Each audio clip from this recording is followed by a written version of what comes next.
Hey guys, thanks for tuning in to another video on ForgottenWeapons.com.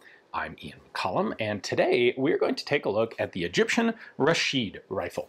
This is a gun whose history goes back to 1941 in Sweden, where a design engineer by the name of Erik Eklund developed a semi-automatic true gas impingement rifle for the Swedish military. They adopted it in 1942 as the AG-42 Ljungman and proceeded to put it into production, issue it out to the Swedish Army, and I think they made about 30,000. I'll do a video on the Ljungman at some point here separately, but that's our basis. Now, let's transition over to Egypt, where the country is being ruled by King Farouk I through World War II and in the years afterwards.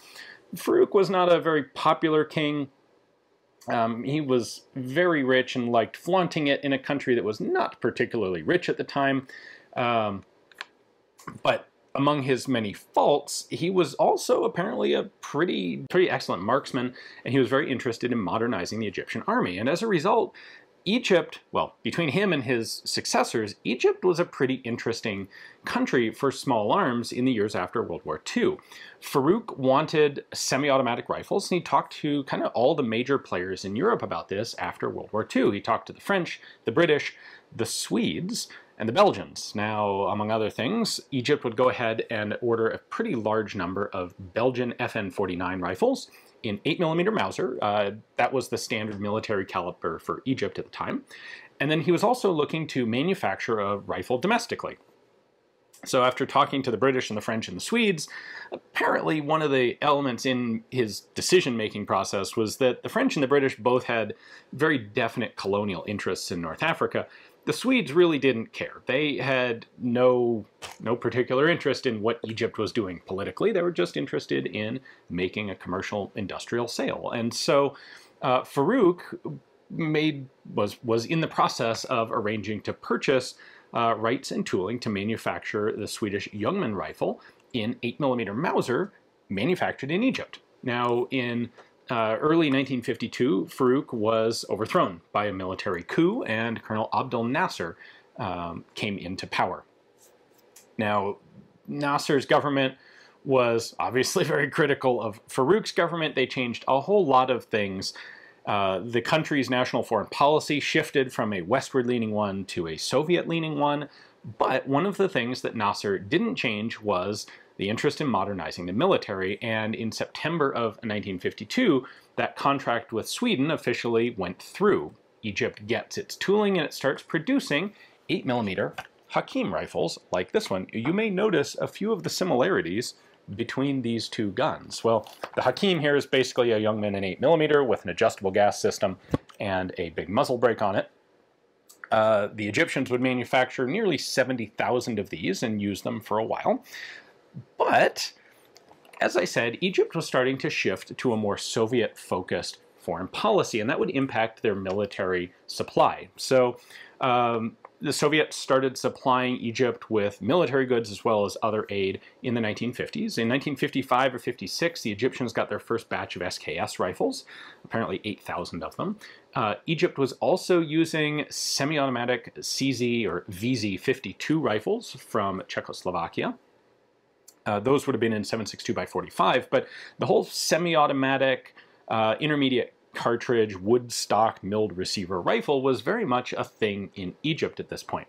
1959, after the Suez Crisis, the Soviets send another 8,000 or so SKSs to Egypt, and Egypt would eventually start producing its own AK under license with the assistance of the Soviet Union. However, fast forward a few years more to 1966, and production of the Rasheed starts. And the Rasheed is that Egyptian Hakim scaled down, simplified in a couple of ways, and scaled down to 7.62x39 to, well, essentially to complement the use of other semi-automatic rifles in Egyptian service. So let's go ahead and take a closer look at this and see how it works, because there are very few actual true direct impingement rifles out there. The Rasheed is a really cool rifle. It's got all the elements of, early Cold War battle rifle, although in a small caliber. We've got a wood stock, milled receiver. This is actually a rifle that has a detachable magazine. So there's a magazine security catch here, you flip that back and then push it forward and you can pop out the magazine. It's a 10-round magazine. Note that right here we have an Egyptian army mark on it. However, these rifles were not issued with spare magazines. They were intended to be reloaded with stripper clips, and they use the same stripper clip as the SKS. And speaking of the SKS, the Rasheed has a bayonet extremely reminiscent of the SKS. These are folding blade-style bayonets, and in fact, SKS bayonets will fit in here. The attachment hook on the muzzle is interchangeable. However, the muzzle ring diameter is different. So if you have an SKS bayonet, it'll sort of fit in like that, but you can't actually deploy it. If you have an actual Rasheed bayonet on here, you just pull this forward, hook it over the muzzle, and there you go, one fixed bayonet. Mine has a bit of orange grease on it. That's not rust, it's just grease. Please excuse that. There is a muzzle nut on here that can come off. I believe those were intended to be used with potentially rifle grenade launchers and or blank firing adapters for training. I have never actually seen either of those accessories. All the ones I've seen just have the muzzle thread cover on them there. We have a hooded round post front sight there. This is adjustable for windage back and forth. And there is a hole in the top of the sight hood so you can get in there and thread the front sight post in and out to adjust it for elevation as well. This is the gas regulator. We'll look at that up close when we take the gun apart. We have a rear notch style sight with markings, range markings out to 1,000 meters in Arabic numbers. There's our stripper clip guide, and the charging handle here is one of the main elements, other than caliber, that was changed from the Ljungman and the Hakim to the Rasheed. So this has just a very standard charging handle on the right side, as you would normally expect with a normal rifle. For reference sake, the Hakim carries over the old Swedish system where you push the dust cover forward, you then pull it all the way back. Theoretically, you engage the safety, pull this all the way back, you can then load through stripper clips, put the safety back on fire, and when you tap this back, the bolt slams forward with a terrifying amount of force that will really do a number on your thumb. And I can certainly understand why, when they decided to do some modification to this design, they looked at that SKS bolt handle and went, that seems really simple and easy, let's just do that. So this does lock open on an empty magazine, by the way,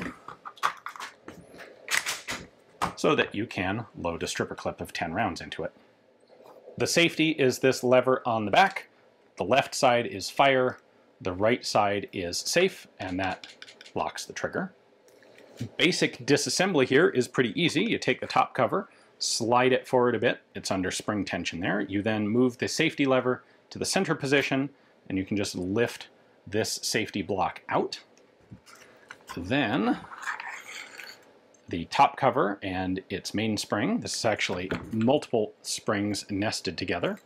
Got a short one on the inside and a larger one, or a small one on the inside, larger one on the outside. I can then slide the bolt and carrier right out the back of the receiver here. This is a tilting bolt gun, so when it goes into battery, the bolt is just going to drop down slightly like this. This surface back here is its locking surface, just like a FAL or an SKS. So that's the locked position, that's the unlocked position. We can lift this out. There we go, and just kind of slides out of the bolt carrier. These are supposed to have spring-loaded firing pins. Mine is missing the spring here, and it's also broken. I'll take this apart in just a minute so you can see. This is one of the more fragile bits, the firing pin inside. Next, I'm going to take the handguard off. There are normally 2 screws holding the nose cap on. My rifle is also missing the top screw, so I'll take that one out. There we go.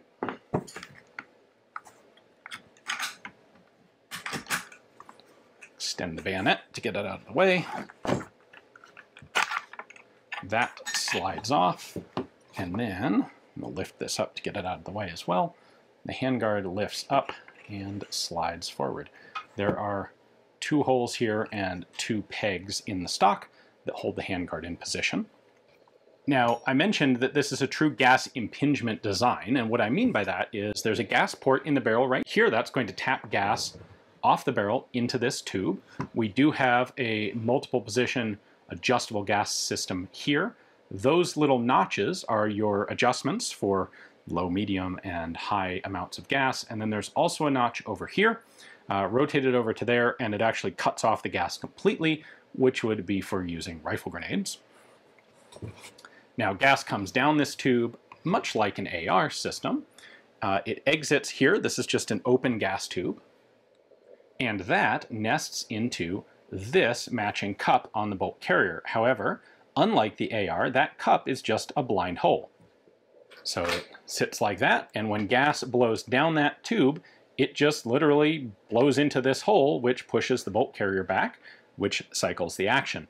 The AR-15 has an internal gas piston system, which is why it has gas rings and such. There's nothing else involved in this. It's just pure direct gas impingement. Next up, we can take the fire control magazine well assembly out. There are 3 screws here, here, and here. All right, I'm going to pull those 2 out. This one is kind of halfway retained by the magazine catch, but there we go. Looks kind of like an SKS fire control group right there. There's your magazine catch, hammer, sear. When you pull the trigger, it's going to pull this sear back, which will release the hammer. Hammer goes forward, under pressure from the hammer spring right there. This is your disconnector, so when the bolt cycles, this is going to get pushed down, which re-engages the sear so that it only fires 1 round at a time. And if we look in the receiver, you'll see this. There's this lever here that connects up to that little protuberance right there. So when the bolt comes backward, it pushes that down, which in turn pushes this lever down, which trips the disconnect. Incidentally, the way that this kind of interesting safety mechanism works is with this little foot right down here. So when I rotate the lever, I'm rotating this thing. If we go back to our trigger mechanism here, when I pull the trigger, the back end right there lifts up. And what's going on here is that in the safe position, the safety looks like this, and it doesn't interfere with the trigger. When I rotate this over to the fire position, the safety is now rotated such that it's on top of that trigger bar, trigger extension tab, and won't let the trigger go up. So that's how the safety works. There's really not much else going on the receiver here. It's just kind of your classic old style milled receiver. There are some marks on the side. We have an Egyptian property mark. This one's kind of badly stamped. We have a year of production, that's 1968. We have a serial number, which is 4 digits. The importer has electro-penciled the serial number in our numerals, so these are the same, 6608, that is 6608 in Arabic numerals. These were made in 66, 67, and 68 with like 50% of production being in 1968. So they picked up steam as they got to the end of production there. It is marked Rasheed with 2 E's. You will sometimes see this spelled R-A-S-H-I-D, 7.62 millimeter. And this says made in UAR. Now there are 2 questions here. First is why is it in English? Second is what the heck is the UAR? It's in English because English was sort of the prestigious language of diplomacy. You see that still in Iraq today, or well, you did earlier in Iraq's history. They would mark guns, a lot of places will mark guns in English if they're considering selling them for export, and it just makes the guns look a little more polished when they have English markings, or at least that's what people think. Anyway, UAR is the United Arab Republic. This was formed in 1958 as a political union between Egypt and Syria. It lasted all of 3 years before Syria decided to leave in 1961. However, Egypt continued to use that name until 1971. So these were made in Egypt, outside of Cairo, but they're still marked UAR for United Arab Republic. And this says basically made in Egypt or made in UAR in Arabic. So you've got the markings in both Arabic and English. Anyway, there's the whole thing field stripped, one Rasheed carbine. All right, I want to talk about production numbers for a moment, and we're going to get a little bit into the weeds here. As I said, the Rasheed was manufactured from 66 until 68. After 68, they realized it was just a lot more effective, efficient to just make more AKs. They cut off production of these. The question is, how many did they actually make? And there are a lot of numbers bandied around. Now, George Lehman's recently published book on the SKS actually has a bunch of really good information on the Rasheed, despite the fact that it's not in SKS. But it sort of falls into the form factor, and it's really cool that he included this in the book. Now, he has an Egyptian contact who says that 8,364 Rasheeds were manufactured. I suspect that that is almost correct, but I think there's one little misunderstanding in there. The fine folks over on Gunboards, the collectors there, have a running serial number database on Rasheeds with both year and serial number. And what you'll find there is the serial numbers run up to just shy of about 8,400, which fits perfectly with Lehman's number of 83 and change. However, there are absolutely no serial numbers on that list that are under 1,000. So this makes me suspect that the serial numbers started at 1,000 or 1,001, and they ran up to Lehman's number of 8,364, which would give us a total of 7,364 actually produced. And that fits in line with all of the other available data. So that's a hypothesis on my part. I don't have any specific documentation to back it up, but just based on everything that is out there, that's what I think we're looking at for production. Now, Egypt would lose about 3,500 of these rifles in the Six-Day War and in the Yom Kippur War. About 1,300 in the Six-Day War and another 2,400 in the Yom Kippur War. The remaining approximately 4,000 of them would stay in Egyptian hands until they were eventually sold into the US as surplus. That's where this one comes from, as most of the others that we find. That also fits, you will see numbers out there that like 5,000 were produced or 5,000 were imported into the US. I think the number is actually about 4,000 were imported into the US. And they are the remains of what Egypt had after it lost a bunch of them in a couple of wars.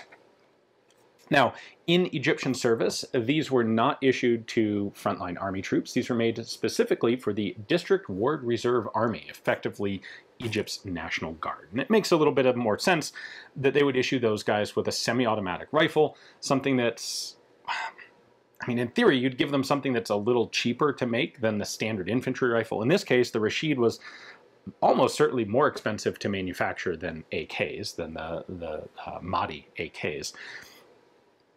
At any rate, we pretty much know how many they made. We know the time frame they made them. We know they were also making AKs at the time. There may just have been an element of, this is a domestic production gun. We already had the tooling for the Hakim. We might as well scale it down. And that's certainly what they did. They scaled down this tooling to make these guns.